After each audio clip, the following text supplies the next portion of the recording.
lépp luy dundal kàddu yàlla yàlla da ngay xool tey alhamdulilahi rabbil alamin Macky Sall maam Ablaye Wade président Macky ku leen jubale sëñ Muntaxa taalibi bu génnee ci daara ji rek moo génne defar loolu ku génne Khalifa Sall moom ku génne Taïb Socé moom fan yi samedi biñ naree def marche dafa yebal délégation toog ca daara ja ca alxuraan ja yebal délégation ne leen jaru ko ñoo bokk réew mi nañ teg lépp ti déglu ma ñëpp teg lépp dëkk bi ne selew loolu daara rek ko man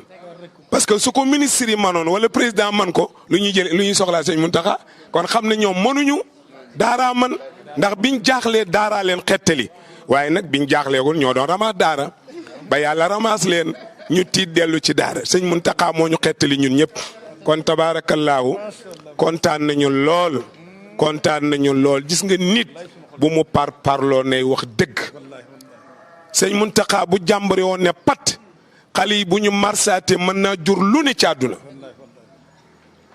waaye wax naa ak ñi war a waxal yónnee délégation ci ñoom ñëpp ne tekk lu ko waral téere bi